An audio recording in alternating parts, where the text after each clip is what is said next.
It's Clippers Talk After Dark. Hey, it's a new day. It's a new month. It's the first of the month. Just got home from Intuit Dome after the Clippers let go of a 21-point lead where the Phoenix Suns went 15 of 15 in a quarter, or at least to start a quarter, the third to be exact. One of the craziest shooting performances you will ever see. Maybe the craziest to ever start a quarter, considering I think they hit 7 threes during that time. I mean, it's a lot of jump shots. It's incredibly fluky. It's a basketball anomaly. It is one of the most insane things that has ever happened. And I have to know why. I need to know why. I need to know every shot that happened when you string together 15 straight. Yeah, I'm keeping the Jordan Miller background for now. Still calling for it. I just can't believe what happened there. 15 straight. 15 straight made shots. I keep challenging people. You find me anyone starting a quarter that hot in NBA history, let me know, because I've never seen anything like that. Also don't know my video was being wonky lately. Like, I need to reset my router or unplug the modem. That Mexican R is here. Hey, Adam. How sure are we the Dome is our new home? LOL, because we've yet to have a win there. Jay said Phoenix 46%, Blazers 42%, Denver 40%, Phoenix 39%. Our three-point defense is trash. That's an interesting point of view. Yawning Tears said it was a bit ironic that the Clippers defense is the only thing you can point to for losing this game, because when you look at the stats, it doesn't look like anybody played that bad. I don't know that you can point to the defense. The turnovers, 6 of them in the fourth quarter, is in a way what lost them the game. That some of those were in their control is what I will tell you. Meanwhile, the hot shooting from Phoenix in the third quarter, I don't know if that was in their control, guys. I don't know if there was much they could have done. James Harden said post-game they didn't feel us in the third quarter when they went 15 of... I almost said it. It's late. I thought about dropping the F-bomb. 15 of effing 15? 15 of 15? 15 of 15 to start a quarter. How, Sway? How can something like that possibly happen? Well, we're about to find out. I need to see every one of these shots. And technology willing, you can watch them too. Because I keep hearing people say it was terrible defense. Guys, you could leave everyone wide open for 15 shots, and they're not going 15 of 15. I am telling you. I've had this background up since earlier today. I'm pushing for it.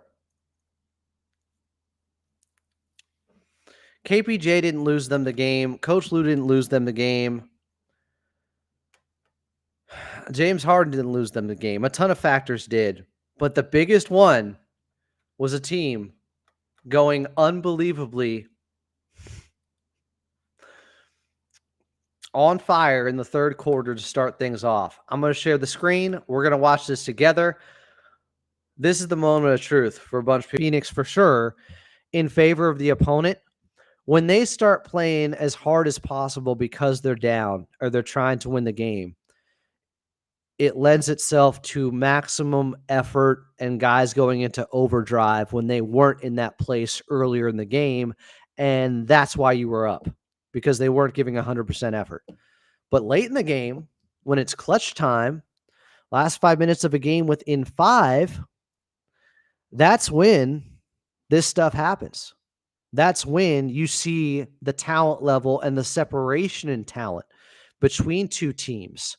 And I think much of what we've seen with the Phoenix Suns coming back on the Clippers in this way, and up 9 the Clippers were with 3:52 left in game 1 at Intuit Dome, and why the Phoenix Suns won that game too. They got desperate, and then they started to play to their talent level when they weren't earlier.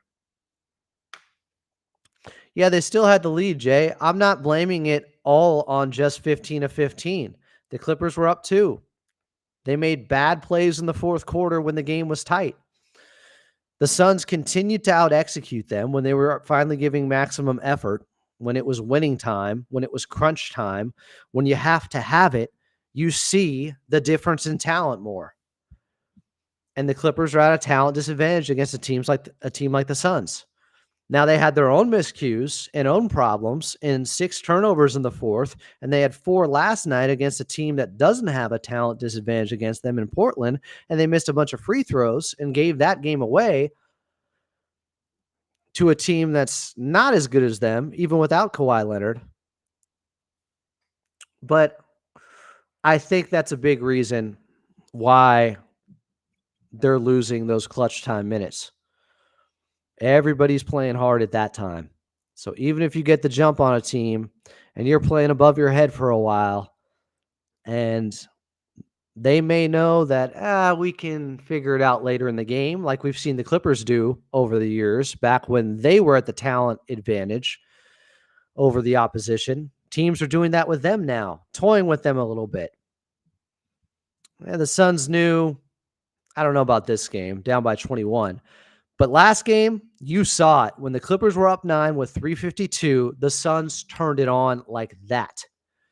And they took over, and they got easy shots, and they got into transition, and they were playing in almost a playoff-like gear because it's the end of the game, and you see that all the time in the NBA, where when you can see the finish line in a regular season game, the level of effort increases when you know winning is right there.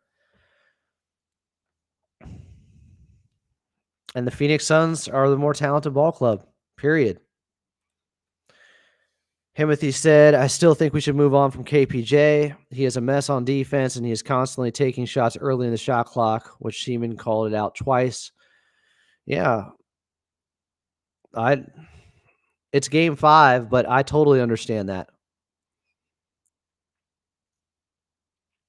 Kevin Porter Jr. right now is trying to figure it out in real time while they need to win games. So could you afford to have him out there and making mistakes and looking like he hasn't played basketball in a year, which he hasn't? And then what are your solutions? What are your options? Okay, Bones Highland, there's one, the obvious one. A guy who can create, have the ball in his hands, streaky shooter, but we've seen his offensive capabilities. He looked really good the first 4 or 5 games of last season coming off the bench after a really good camp. You don't think Brian Siemens a homer this year? Maybe I haven't heard enough of the broadcast. I mean, he's just being, you can be a homer and still be honest. You can be wanting the Clippers to win and still be honest about it. I think keep the integrity of it. That's what Brian Siemens is doing. That Mexican Nara said, examples are the first Suns game, then the Blazers game, and now the Suns again. Late game execution is poor, but I don't think it's for no reason at all. I think it's because the talent gap, and you're seeing late in games, everybody's giving that 100% effort. And therefore, that's when you notice the talent gap between teams more, when everybody's playing as hard as possible. Because early in games, the Clippers can outwork you. They're not going to out-talent a team like the Phoenix Suns, but they outworked them. And they played great. Certainly in the first half, put up 70 points. Phoenix knew they had this in them, that they could catch fire and that they could pull out a game that they had no business winning because of the talent gap. They knew it. I think more so in game 1. Under 4 minutes, down by 9. boom, flipped a switch in them. They turned it on quick. Now, the Clippers have still played into their hand, taking bad shots, having bad turnovers, being lackadaisical out there. And when they turn the ball over again, when James Harden's turning it over, his man is beating him down the floor every time. Even when he just takes a bad shot, a long three, his man's beating him down the floor. You look at the transition buckets the Suns got, especially in that first game late. Got them back into it quick. Optimus Prime 1213 said, I'm so disgusted right now. I guess it depends on where your expectations were heading into the season. I was well aware of how this Clippers team would look, and playing around 500 would be fine with me without Kawhi Leonard, because I think that's still maximizing your talent. If you can be around 500 without Kawhi in the Western Conference, with how tough it is, that's a win. That's great. They're 2-3. Yeah, they should have won that game against Portland, and that one does bug me. But I'm not surprised you lost to Phoenix. You can say when you're up 21, you shouldn't lose that game. Well, what if I told you a team went 15 for 15 and a ton of those shots were contested and it didn't even matter?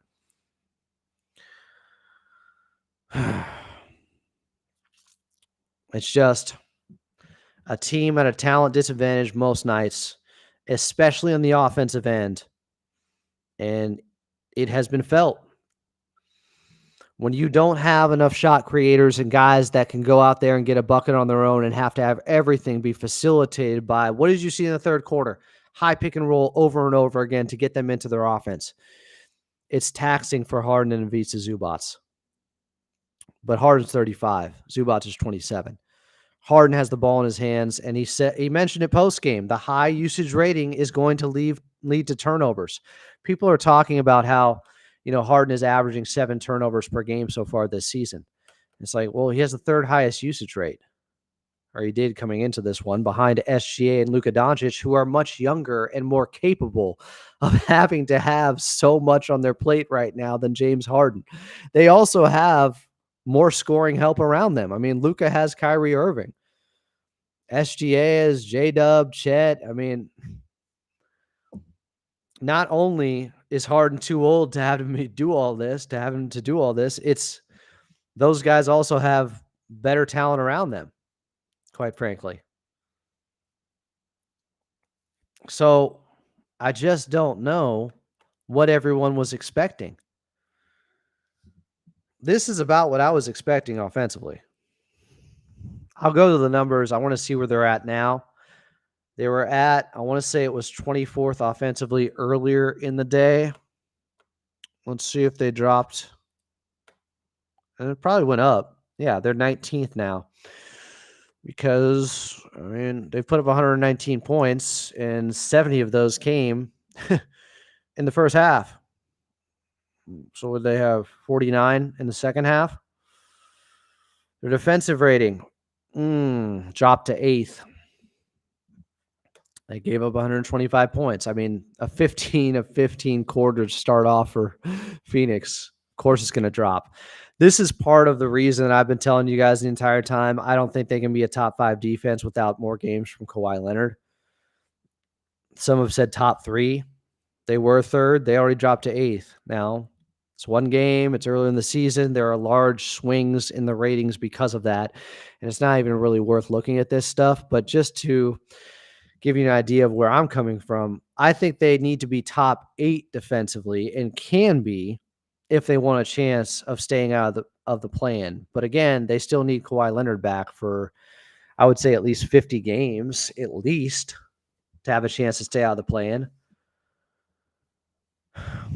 So it's disappointing. It's disheartening. It's deflating. It's demoralizing. A lot of D's. Not enough defense tonight. But this is, I don't know. It depends on what your expectations were. Yeah, they could have won both games. You can also look at it this way, Micah. They could have lost both games this past weekend, and they pulled them out. Coach Lou said at postgame, we could be 5-0. We could also be 0-5. When you're in tight games all the time, A bounce of the ball, a play here or there can completely take your record in a different direction. Timothy may have said something that I've kind of been saying. The reality of the 2024 Clippers is that we live by Harden and die by Harden. 35 years old Harden is second in time of possession, third in usage rating, fifth in drives per game, top 5 in touches per game. Like, this is, first of all, thank you for the stats, Timothy. You are him, Timothy. This is too much to ask. And then you guys want to get mad at him for turnovers late in games or his legs being gone. Look at this. Look at this. You're asking too much. I told you over the weekend when they won those 2 games, warning sign, guys. This isn't good. I'm glad they got the W's, but I told you there were warning signs. I told you Harden was having to do too much. Bunch of people started telling me that, oh no, this is just, he's getting his legs underneath him. And he did say that his season legs will come. I have the quote for you.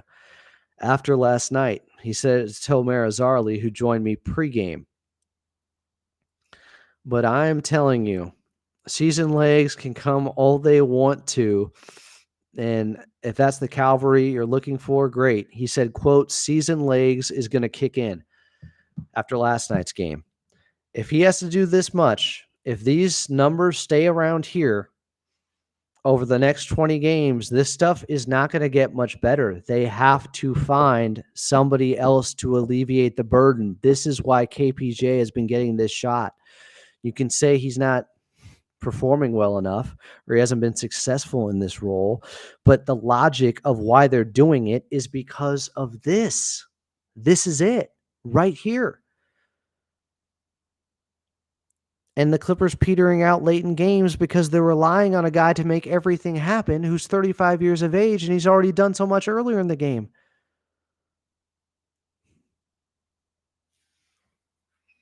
So it's easy to complain and say this and that. It's a lot harder to find the solutions. What they're doing, there's a lot of rationale to it. What they've been trying to do with KPJ.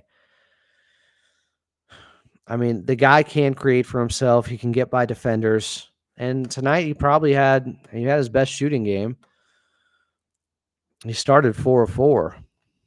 He finished 6 of 12. He still couldn't get a 3 to go and missed one very badly, as we saw in the third. He had 2 turnovers, 2 assists, 5 boards. I mean, he got some buckets in this game that were impressive, that I was happy to see. You can make an argument he has gotten better over the last 3 games. Is it enough? Is it enough to keep putting him out there and not trying something else? I'm not going to make that argument. He got a layup immediately off a dime, hit-ahead pass from Harden. Then the right elbow jumper that I've been talking about since preseason, that right elbow jumper is his spot. Then he had an off the glass, a little floater, a crossover to another layup off the glass.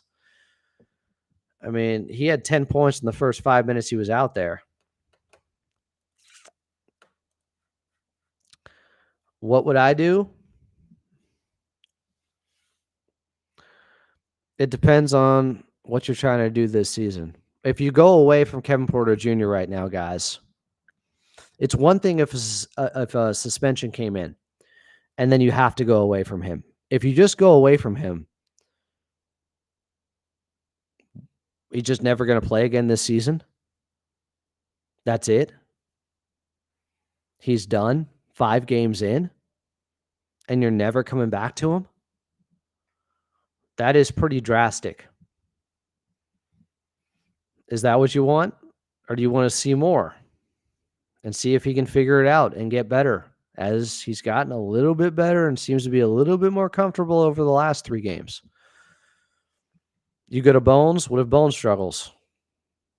What if it takes him time to get acclimated? What if he doesn't hit the ground running? What if you go to Jordan Miller, who can't just be running backup point all of a sudden?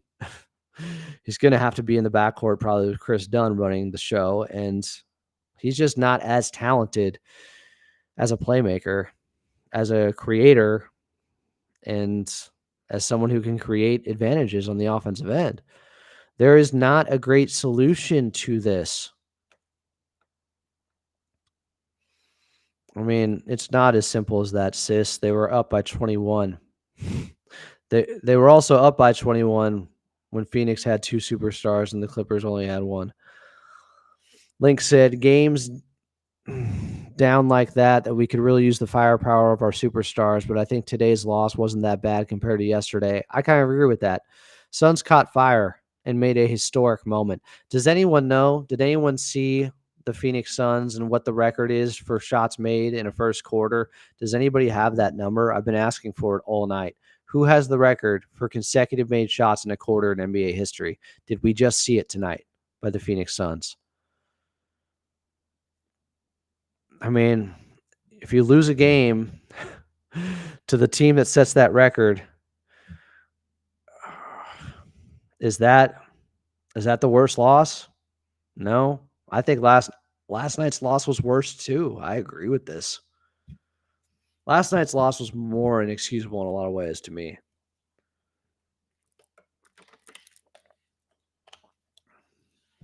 You gave it away at the free throw line at the charity stripe. You missed your last 3 free throws and 5 total in the fourth quarter to Portland. 4 turnovers in the fourth last night. X Mongo Project said, I don't see KPJ improving his threes. He drifts when he shoots his jumper. Yeah, he does. People are saying he changed his shot. Himothy said you could check his post-game reaction. He was very clear about his turnover issues tonight. Yeah, he brought up the high usage rating and how turnovers are going to happen. He also knows he has to limit them, but it comes with the territory. If a guy who has the ball in his hands that much is turning it over, I was like, that makes sense. He's also getting a lot of assists. He's getting a lot of turnovers. At 35 is why that assist to turnover ratio isn't where you want it at 3-1. That guy Spencer said KPJ has it. It's, in my opinion, he may not be mentally ready to take over the team. I think him and Jordan Miller have a connection I would like to see, as well as Kai. Man, that's a tough read. Guys, please make it easier on me. M7MD Boys said, if we don't get blown out by the Thunder, then maybe I'll not lose much belief than I did tonight. As much.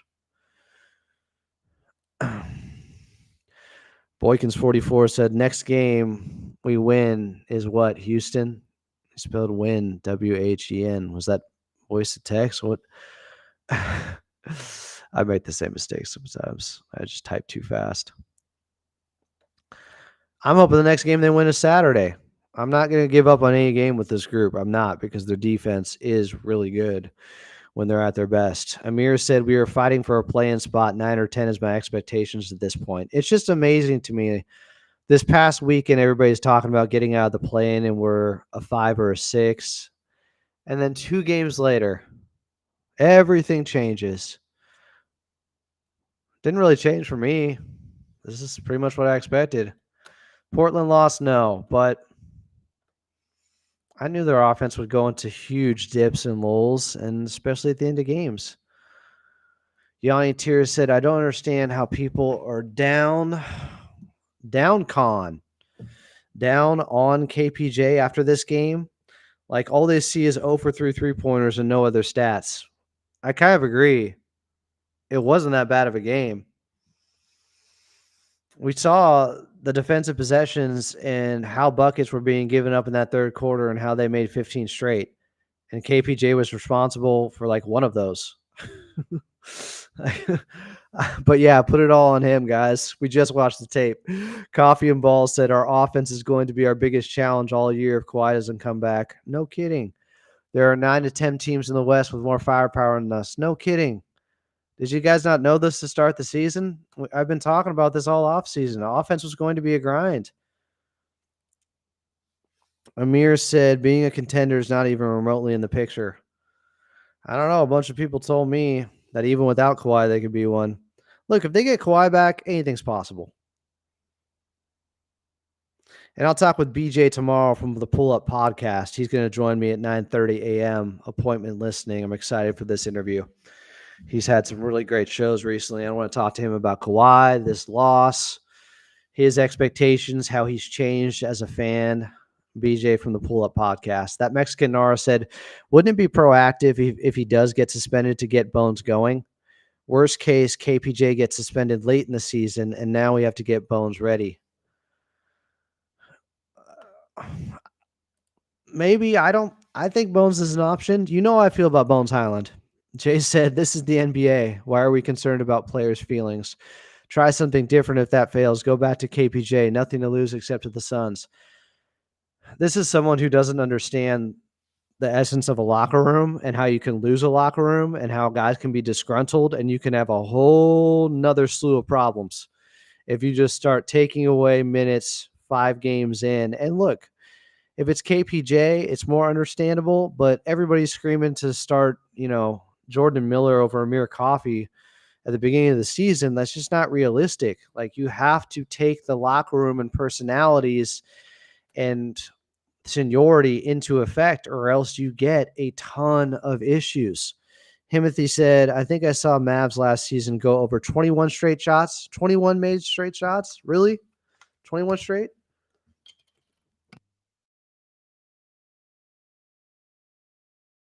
I'm not saying you're wrong, Himothy.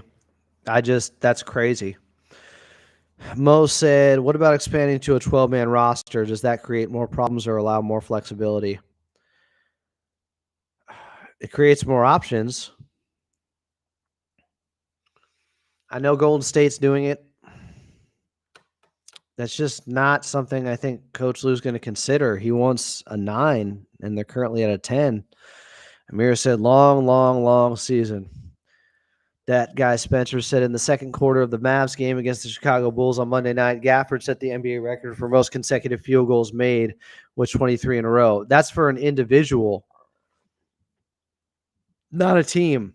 I remember when he set that last season. That's a totally different thing. It's a bunch of dunks, not tough jumpers with a hand in your face like we just saw from a bunch of those makes by the Phoenix Suns. That guy Spencer said when play-by-play data started being tracked. Amir said lots of actual coaching and improvements need to be made. Do you got any idea of what that means? Or do you have any advice about that? Or just speaking, like, what coaching improvements? You said lots. Name a couple. Don't turn it over as much. What do you think? They told Harden to have those bad turnovers in the fourth quarter? Like, I don't think tonight's game came down to coaching, guys. Amir said, I do not care about Kawhi Leonard no more. He's a distraction. Amir said the West is way, way tougher right now. I mean, I've been talking about this stuff for months. Like, outside of 3 teams, Portland, Utah, and the Spurs, who have Wemby, and who knows, there's 12 teams in the running for 10 spots. Juan said, I can see the defense maybe being good since the team is younger. Can definitely do better than last year's squad. Defensively, they'll be better than last year's squad. I was certain about that coming in, and it's only been reassured by the fact of how they played so far. Amir said the freaking Spurs are trying to be competitive, and Blazers. Everybody is early in the season, my God. Check back with me 3 months from now. Yanni Tears said Clippers need to get up by 30 or down by 30, and then we will see Bones, Miller, and Kobe. I mean, I did say last night you lose to Portland. Like, if you have enough bad losses, I asked Tomer Azarlia this pregame too. When it comes to that 10-game sample size from Coach Lue and what he's looking for and giving guys a shot to fail or succeed and get a real sample size of 10 games, well, what if you're 2-6? Are you going to wait for 10 games to make changes? No, I think it's somewhat dependent on what their record is. I think that guy Spencer said BJ is a cool dude. Yeah. Yanni Tears said Coach Bud is really good, though, by the way. I think he's a very good regular season coach. I think I've seen him get out coached many times in the playoffs, and he was about to get fired in 2021 before Kevin Durant's foot was on the line against Milwaukee. It's like that close to a completely different outcome. Milwaukee loses that series. He gets fired. The perception of him is completely different, but they go on to win the championship. And then he still gets let go 2 years later. That guy Spencer said, "You think Jeff Van Gundy threw a clipboard yet?" Probably. Coffee and Ball said, "Off the top of my head, I remember Indiana having a game where they made like 17 field goals straight, missing only one. It was the last shot of the quarter." Let's see. Most consecutive field goals. Of course, it's bringing up the NFL. Yeah, the Gafford thing comes up. I'm looking at a team record for most consecutive field goals made. I don't care about an individual who's getting dunks and layups. That's what's hard to find. That's what I'm wondering. Could it have happened tonight? And we're, running around and it's this guy's fault and it's Coach Lou and KPJ and James Harden turnovers and all these things. And it's just like, guys, maybe the simple answer here is something historic happened. Clippers still had their chances, though, late. I understand that argument. I really do. And I certainly understand the frustration, guys. Jamie Mars said, "We never win when we go up 20 plus. I'd rather just go back and forth with other teams." I mean, they've won plenty of blowouts before.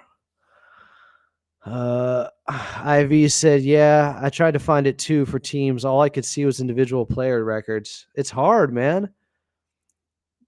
I said IV instead of the fourth. 4 Roman numeral, which I'm guessing is what he's going for. I wish I could find it. Even if you search on Twitter, I'm just trying to do a search on the Phoenix Suns, and I put in Suns shooting just to see if anything comes up from Elias or one of these stat trackers and data research companies, like 15 shots straight. Like, what are the chances of that happening? Do you remember when the Houston Rockets, James Harden was on this team, missed 27 straight three-pointers, and somebody calculated what the odds of that were, and it was something so astronomical. I wonder what the odds of 15 straight shots being made, including, 7 three-pointers? What are the odds of that? This better not be the reverse comeback Clippers. I've actually seen some of that before. I mean, people forget when they lost those play-in games in 2022, they had double-digit leads against Minnesota and the Pelicans, I want to say. They got a taste of their own medicine. I think they were up on the Pelicans, granted without Paul George, but in the fourth quarter by 13 in that second play-in game. Jamie Marr said, "Plus, just like last year, we always play up down to our opponents. We play to the level of our opponents." Well, we've gotten one example of that, one game to test that theory, the Portland game. I'm going to give it a little bit more time. The thing is, the talent disparity, even though they're better than Portland and have more seasoning, it's not the gimme it should be. It really isn't, because of the Clippers' offensive woes and the lulls they go into. Their defense keeps them in the game, keeps the Clippers in the game. Their offense keeps the opponent in the game. That's kind of the cat and mouse game going on all the time. Timothy said the NBA record for most consecutive field goals made in a single game is 25, set by the Boston Celtics against Detroit on January 14th, 1985. I guarantee you they did not hit 7 3-pointers in those 25. I bet you most of those were near the basket. I bet if you go by feet away from the basket, this is much more impressive, what we saw tonight. But that's still, Timothy, thanks for pulling that, man. You are a research champ. IV said, "Nah, you got it right." What up, IV? That guy Spencer said, "In Clippers fashion, we got to start having fun on the floor. I miss that even in losses." Hey, they were having fun when they were up 21. Ain't no fun when the Suns got the gun. Rabbit got the gun. Like, They turned things around. Everybody was having fun for a while. That first half was beautiful basketball by the Clippers. You can't just totally discount all of that because they lost the game. They looked like a different team offensively. That guy Spencer said, just went through that. That Mexican Nara said, late fourth quarter inbound passes are this team's kryptonite. Well, that's true. Can I find that play again? I want to see this. I'm guessing he just had to get rid of it and make a call. Nico Batum. Last night, everybody was saying, "Hey, Nico Batum."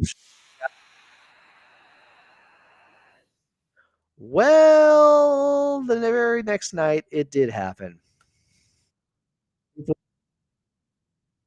taking the inbound pass against Portland, Nico Batum instead of James Harden. That is exactly what I heard on this show last night at this very time, guys.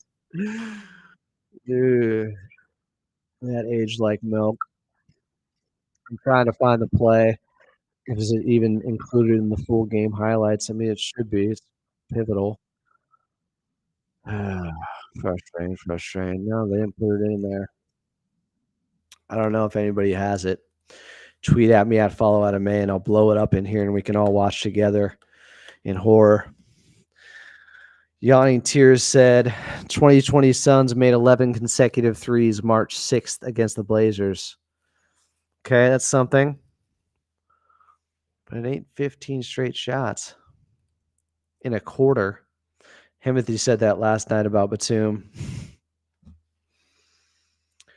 Did you get what you wanted? No, none of us did. M7MD Boys said, after that Blazers loss, I felt like Stephen A. Smith when he's ranting on his Knicks back in the day.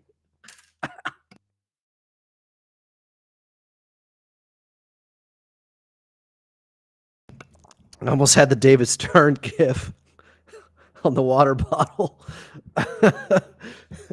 It could have been a spit take. That makes me want to play one of the Stephen A. Smith rants. Oh, I love you all. Even the guy who got a timeout earlier that was saying in real time while watching the film that it wasn't a well-contested shot when it obviously was. And Jay, I love you all.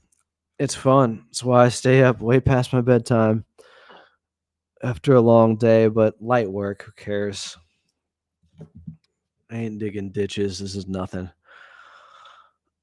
Oh, Timothy said, in my opinion, he is the second passer on the team. I agree. A lot of Zoo buckets today came from Batum passes. Well, he's a connector passer, though. He can't initiate the offense. He can't bring it up and run the show type of passer. So it's different. You kind of have to categorize that a little bit more, Timothy. He is somebody that can keep it moving and make the right pass, but he can't be the playmaker type guy and run the offense and initiate things like that. But Batum is a great passer, and I agree with you that it was a great I agreed with you last night that, yeah, Batum, that works as the inbounder. Why not? He's tall. He's a great passer. He is a great inbound passer. It just didn't work out tonight. It's crazy. I got to see it again. I want to watch that play and see what happened because it's almost as shocking as them hitting 15 straight shots. Batum making a bad pass like that late in the game, you just kind of expect him to pull it off. I'm searching for it on X now. No, it's taking me back like years here. It's not giving me anything recent. I'm seeing Batum passing stuff with Philly. That's not what we want. If I search Batum inbounds, it's probably still not going to be what I want. I don't know. They were down by, were they down by 6 at that time anyways? Like, I don't think it ended up costing them the game or anything like that at all. But it's just funny in a cruel, twisted way that the game ends with a turnover, basically, just like last night. Let me check what the score was at the time of the inbounds pass just to see if I'm crazy. 42 seconds left. Yeah, 6-point game, 118-112. Grayson Allen steal.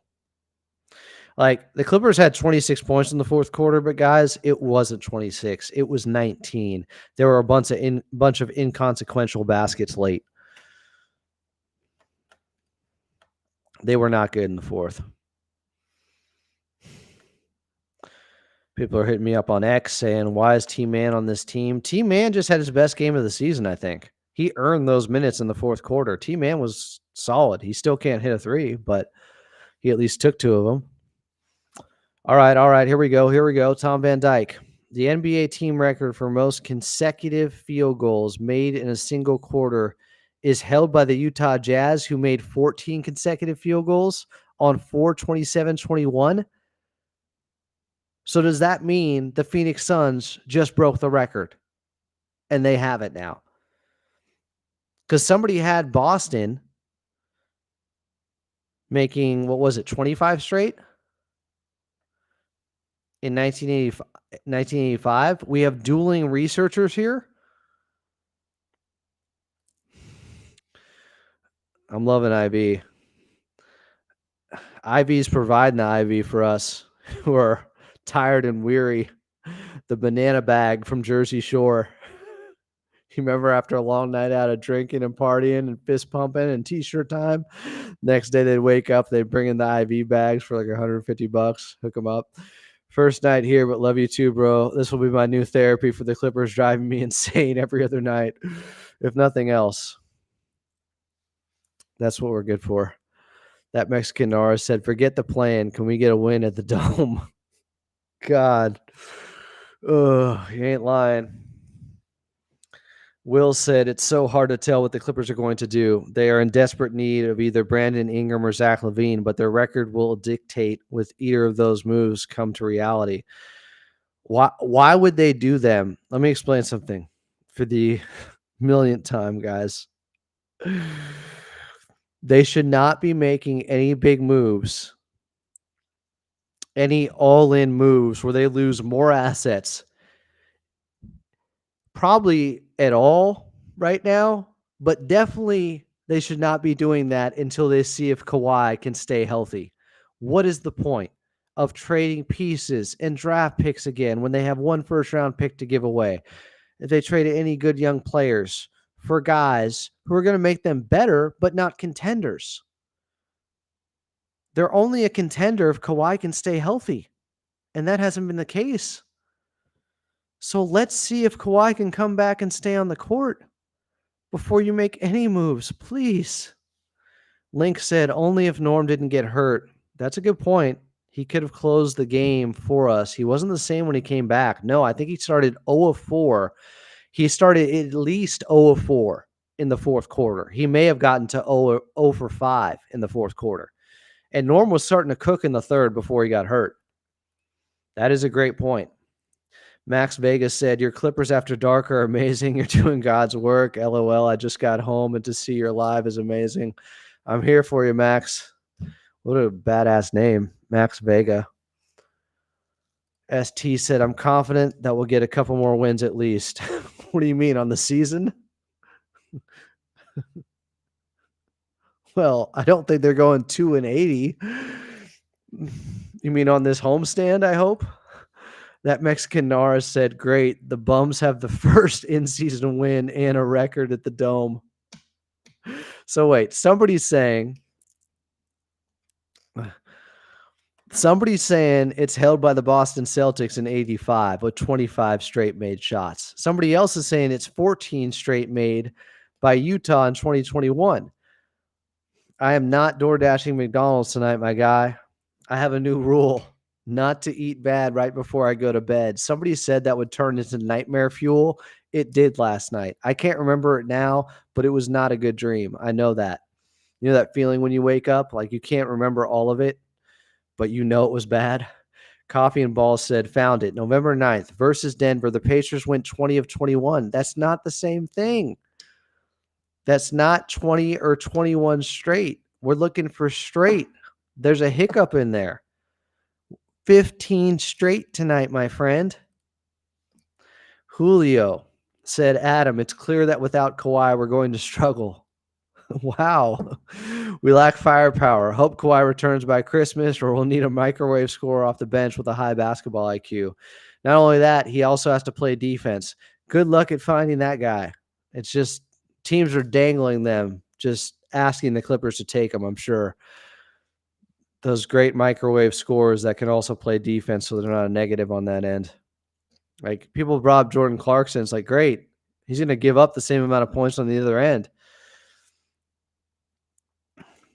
88 Mom Bone said, Zoo is shooting 60% from the field, yet only has taken one shot in the fourth. Did he only get one shot in the fourth? Is that accurate? I know he ended up with 10 shots. I'm going to check on that right now. Let's see here. So how many did he have entering the fourth quarter? That's how we do the math here. So he got one shot in the fourth quarter. But I'm not surprised by this. He had 4 shots at the half. But how can you argue with that? 5 shots at the half. So 5 in the first half, 5 in the second half. But you can say he only had 5 shots in the first half. Well, they were up 18. I think what they were doing was working. I don't think you can get mad about that. They got him going in the third. He made 3 buckets in the third quarter. They were going to him early. You just saw the footage. But yeah, 1 shot in the fourth quarter. Not great. So do we have a definitive answer? Okay. Coffee and Ball is saying it was 20 straight made shots. By who? Which team is this? I'm confused. This is the Pacers? The Pacers made 20 straight November 9th of what year? Put it all together. One tweet. Make it nice and clear.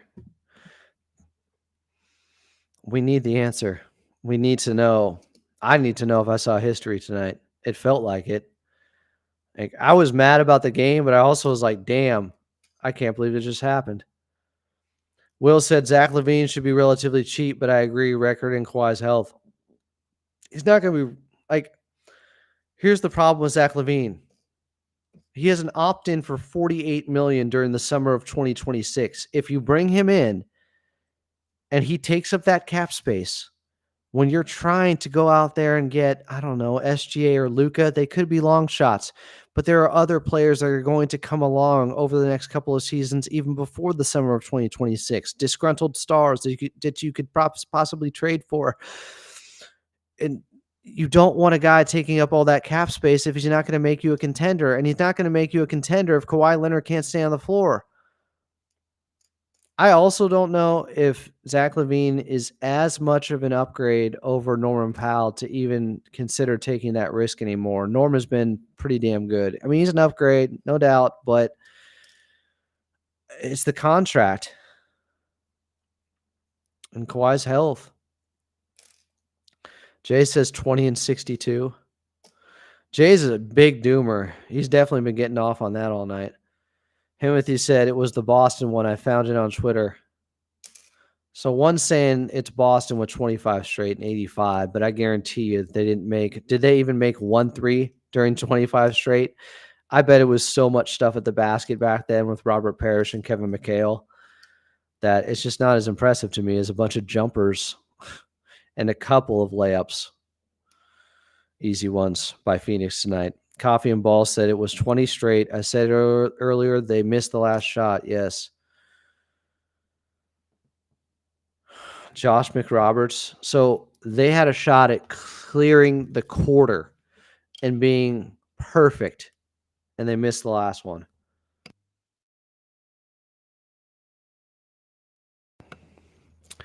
November 9th, 2010. The Pacers made 20 straight in the third quarter. Josh McRoberts missed the last shot in the closing seconds to mess up the immaculate quarter. 8 threes. All right, Phoenix can't touch that. Were you just looking up third quarters, by the way, or was this any quarter? Jay says 40 years of this team makes you negative. Okay. Ballmer's been around for 10 years. It's not the same. Like I'm telling you, I look at this team as a new franchise in many ways. It's not the same as when you had an owner who was working against you in Donald Sterling, to have an owner that is now a part of this team that wants to do anything it takes to win. And we've only had Steve Ballmer for 10 years. Max Vegas said, I still believe in Kevin Porter Jr. Can start making shots. I still believe he can be an X factor in any game. Someone tell him to stop turning the ball over. Dude has all the potential. He only had 2 turnovers tonight. That Mexican Nara said, I'm okay with giving it to the Pacers or Celtics, anyone but the bums at the Dome. Yeah, I am glad that they don't have the record at Intuit Dome.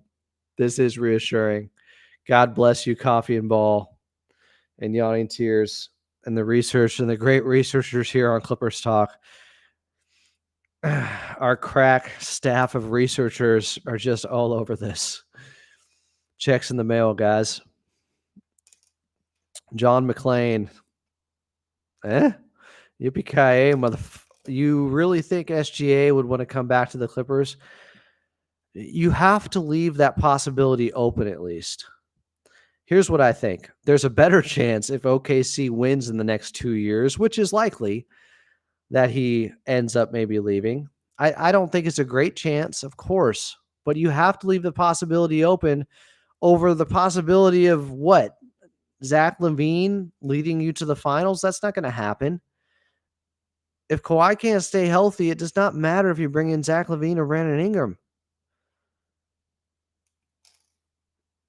That guy Spencer said, I've been a fan 30 years officially today. Don't lose hope, chat. Damn. Hell of a time for a 30-year anniversary. Hell of a game to mark it. Hopefully you mean today and not yesterday, because we are in a new day, a new month. Jay said, Ballmer thing is true, but even when we get Ballmer, NBA and NBA, PA, flip the CBA and kill our chances. Yeah, the CBA stuff did hurt. Will said, ChatGPT says the record for the most consecutive field goals made by a team in a quarter is held by the Houston Rockets, who made 21 consecutive field goals during the third quarter of a game versus the Suns. What year? Now we got a 4th team in the mix here. Is this 3rd? We got the Celtics, we got the Jazz, we got the Pacers, and we got the Rockets. This would topple the Pacers of 20 straight in the modern era. I mean, look, you're probably right. He probably doesn't leave, and Thunder rip off 3 straight championships, and we're in an all-time level of pain held by no other franchise in the history of sports, having to watch SGA just win over and over again. But you do not give up all that cap space for Zach LaVine, guys. You don't. I'm sorry. Who's also injury prone, by the way. Greatly injury prone. Ivy is on the same wavelength with me here, saying this isn't even some obscure thing. Why the hell is it so hard to find? That's where I'm at. So the most recent one with the Houston Rockets is from 2019. So James Harden was involved. I don't know. We got conflicting reports. I don't know who to believe anymore. A lot of fake news going on. Okay, I'm kidding. I'm not going there. Political. I'm not. I'm just chilling. You guys ever seen Fear of a Black Hat? I think it's the second greatest mockumentary behind Spinal Tap. It's like Spinal Tap, but for hip hop and rap. People said CB4 is better. It's not. Fear of a Black Hat is where it's at. And Tasty Taste, I think, is the guy I was thinking of. Homeboy, it was just chilling. It's getting late. Coffee and Ball said, to be fair, I don't know if the Pacers won as a record. That's just a game I remember. It was ridiculous, but I don't know it's a record. Oh, well, that's a hell of a memory on you. Got some really smart people in here. This is why I have been trying to give timeouts to the people who are not being productive and adding to the conversation, and elevating the people who are just making us smarter. That's what I've been looking for with this show. Like Jay's starting to come around, and you'll be surprised. Somebody gets a timeout, and they come back a new man from Saul to Paul. Like these timeouts are very effective. Jay said, "Look at Jay now." It's like the dog collar. You give them the shock, and they don't try to go past the fence anymore. I'm kidding. Jay said, "Okay, real question, Adam. Why do you think the Clippers go away from Zubac so much, despite going to Zubac as our best offensive scheme? Why the long stretches?" I think it's a bad habit that's been formed over time. And first of all, this is the real first season where Ivica Zubac is a made man finally, because out of necessity, they have to use him more, because in the past they had more star power and they could go away from him, understandably. He just got lost in the shuffle at times. We'll see. We'll see. Now Jay's making me laugh too hard to even answer this. We'll see as the season goes along how often they go away from him. But again, the offense was rolling in the first half and he only took 5 shots. So I'm not going to say that it was some issue that he only had 5 shots when they had 70 points. Jay said, F the timeouts, bro. I'm jumping the fence. That dog's off a leash. Off the hook. The shot collar's not working, guys. Julio said Norm is averaging 25 points per game and makes $19 million a year. It's impossible to find anyone better than him at that price. I would never trade him. Like I'm saying, the gap is getting a lot closer between him and Zach LaVine, guys. He's half the price. Less than half the price. Yippee-ki-yay, mother effer. John McClain said, hot take. I think you'd have a much better shot in getting Luka than SGA, since the Thunder are pretty set right now and for the future compared to the Mavs. No, I don't think that's a hot take. I agree with that. Luka's also a year or two younger. I want to check on their ages here. So Luka is 25. He'll be 26 in late February. SGA, I think, is turning 27. Yeah. Oh, no, he'll be 26 all of this season. So they're really only a year apart. I was wrong. I thought SGA was turning 27 in season. This hurts even more. Getting choked up just looking at it. Hairball. Yeah. It's amazing how many people wanted to trade Norm before the season or had him in every single trade situation I can think of. Like, and yeah, we talked about it too. If KPJ developed into that 6-man off the bench, then maybe Norm becomes expendable. Well, guess what? Norm is going off, and I don't think it's going to stop. I don't think he's going to end up averaging 25, but I wouldn't be surprised if he averages a little over 20 on the season. Or it, like at the bottom end, he's probably going to be averaging 19, health permitting. We're getting Booker, guys. You saw the handshake. Didn't Booker already? What's his contract situation? I don't think he's going anywhere. He got $220 million in this July of 2022. So yeah, Devin Booker is signed for 4 more seasons till he's 31. They get him at 32. He's making $61 million at the end of this deal.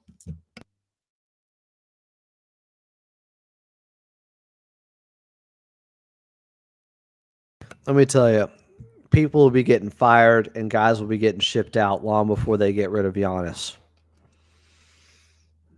And yeah, they're 1-4, and it doesn't look good. Will said Norman unfortunately cannot dribble, and I understand the scoring output, but Harden will be running to the ground by All-Star break if the Clippers can't find another ball handle if KPJ doesn't pan out. Will's right about this.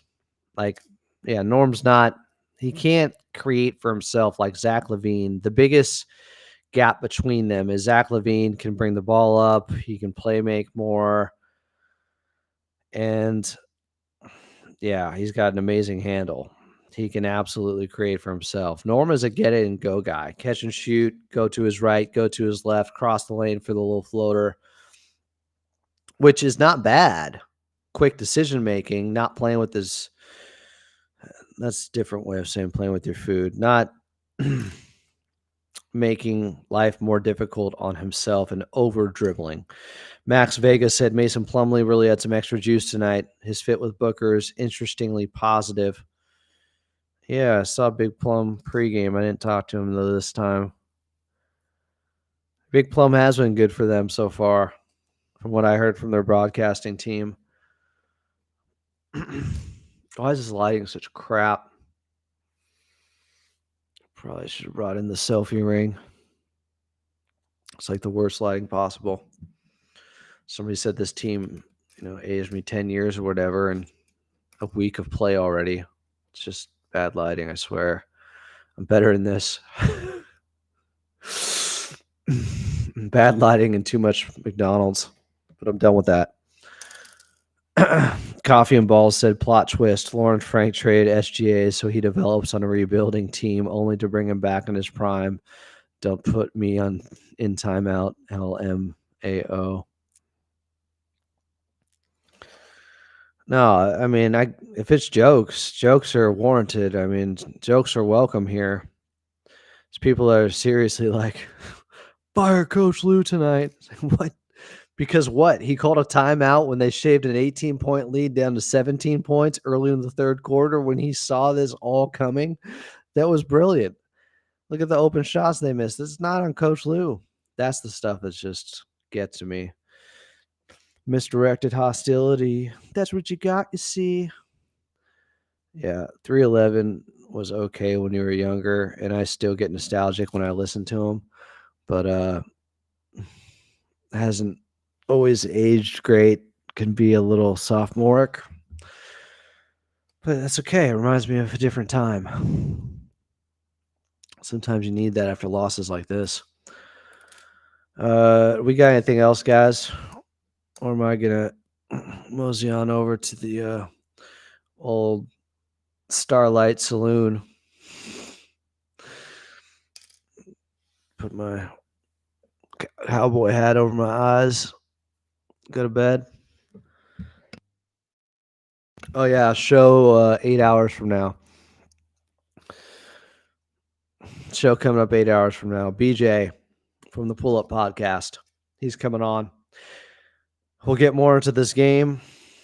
I thought he had some really interesting comments about Kawhi and putting his injury history in perspective and the way he went after the national media for how they're framing the injury situation with Kawhi. I thought was really smart. So we'll talk about that too.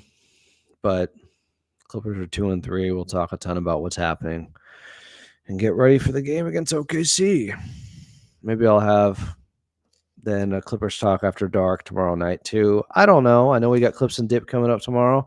Yanni Tears said, where do we go from here, man? I don't even know what the answer is. Like, what do they work on? Either KPJ gets better, and if – okay, here's what I'm going to tell you, because I asked this question earlier today. If they're getting run by Phoenix early on, would they try something? Would they go to Bones? Would they go to Jordan Miller? The day after you lose to Portland, bad loss. What if you were getting run by Phoenix early on? Well, it turns out the Clippers were the team that was up big. But what if, I don't want this to happen, but let's say OKC gets up big early in the first half. Clippers are down by 20. And Coach Lue is looking for answers like Yawning Tears is right here, saying, I got to try something. That is, I think, how Jordan Miller or Bones Highland gets into the game. Tom Van Dyke said a bowl of cereal is my late night snack, easy on the system. What type of cereal? Or what types? What brands? What flavors? Will said the only bright spot I can see is the amount of close games they're going to be in. It will either make or break them, unfortunately. That Mexican Nara said work on inbound passes. We're spending entire practice working on inbound passes. I mean, I'm sure that happens at some point, maybe during the off-season and training camp. Blinds are getting wrecked.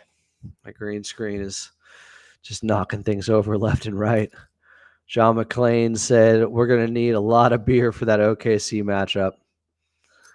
Boy, I picked the wrong week to stop sniffing glue. Is that the line from Airplane? Did I get that right? Huffing? You huff gas, you sniff glue. Don't do either. I'm trying to figure out the terminology of these antiquated drug problems from the 70s. Great movie with Philip Seymour Hoffman. What is it called? Love Liza? He does huff gas. The late great Philip Seymour Hoffman. I think about him often when I see guys in certain roles, and I'm like, damn, he'd be way better in this.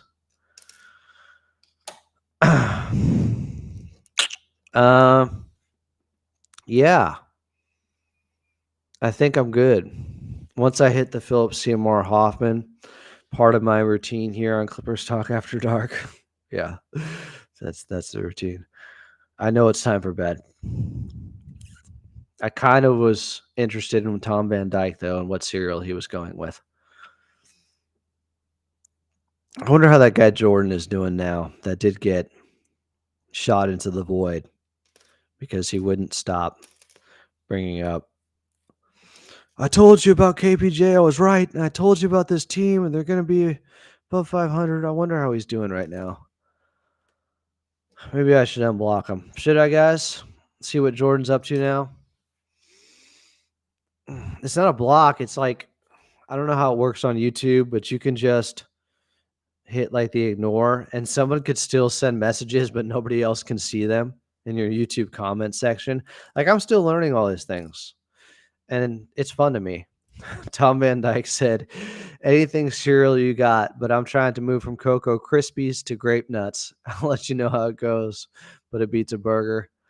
So you're trying to be a little bit healthier instead of Cocoa Krispies, Grape Nuts.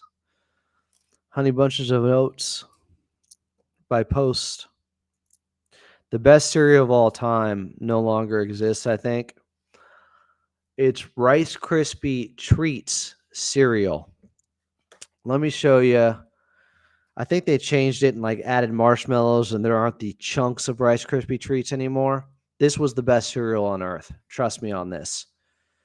And it was only at super Walmarts over the past couple of decades. It used to be in a green teal box in the 90s, but then it changed to purple. And now I think they changed the whole mix and consistency of it. Now there's like marshmallows, but it doesn't, it's some Lucky Charms BS. It's not the same, man. Coffee and Ball said, what if Jordan changed his name? Why? If anything, they should want to go to a Jordan, right? We got a Jordan and a Kobe on the team. Heard that one enough from Chris Wild. Love you, Chris. I think he had the Clippers winning 50 games. That's the Homer podcast. This is not that. Max Vegas, too kind. I appreciate you, my guy. Appreciate all of you. My heart is full. The Clippers wins it into a dome are empty, but my heart is full. So dumb. Yeah, something happened earlier today. Maybe I'll bring this up. But like, someone was helping me and they had palsy of the hands. I don't know if that's redundant. I hope I'm not being inaccurate with it, but I don't know. It made me think about life and like being grateful and, just reflecting and getting too deep for a late night Clippers Talk After Dark. But I don't know. Like, people are amazing and just got to find a little bit more love out there, right? Especially in a political year, election year. and be thankful for all you have. And yeah, I think I'll end on that note. But this guy was helping me, and at one point I wanted to say, I got it, but I didn't.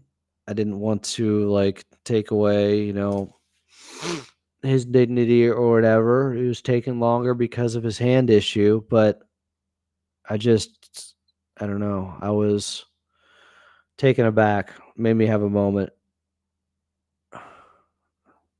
Think about real shit, Yeah, it's getting too late. Appreciate that, man. Appreciate everyone in here. I just, I got to go to the Intuit Dome for a job. And yeah, sometimes I definitely don't feel worthy. So maybe I make up for it by doing a ton of shows.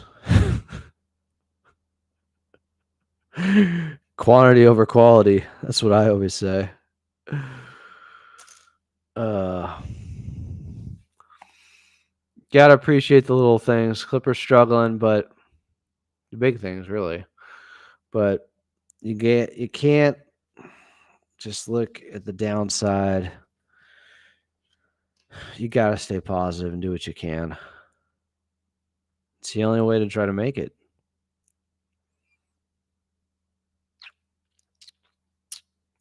And there's people out there that have it so much worse than you and are living with a much better attitude. Gratitude lists every morning. Got to do it. Be thankful. It's that time of the year. It's November. Thanksgiving's coming. So, appreciate you guys big time. I hope I didn't get too much off track there, but that was something that was on my mind a little bit earlier today. Wanted to share it. Or maybe I just had to and felt compelled because it's this late. And that's where my mind starts to wander. Things obviously much more important than basketball, and just appreciating the fact that you got to watch a hell of a game tonight, even though the Clippers lost. I know it can seem like there's no way to take any positives away right now, but we got basketball. Our team has an arena that's the best in the league. I think they have the best owner in the league. I completely have faith in the front office, coaching staff. It's not all bad.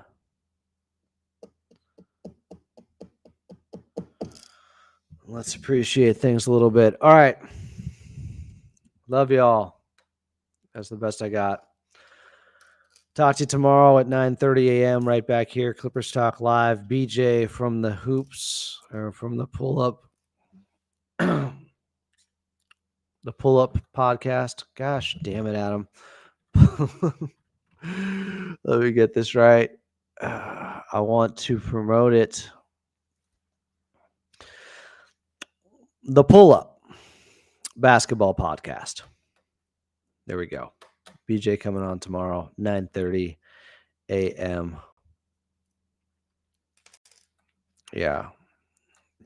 You're in the golden age of Clippers basketball. You've entered it, whether you realize it or not, because Steve Ballmer is now the owner. The dark days are over. All right. I'm out. Systems malfunctioning, slowing down, low on oil, however you want to put it. I'm going to hit the hay. Again, be good to one another.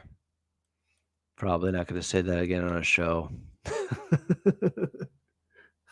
And I need to tell myself that in the mirror with all the timeouts I've been handing out, which people take way too seriously. So maybe I'll unblock Jordan and we'll kumbaya.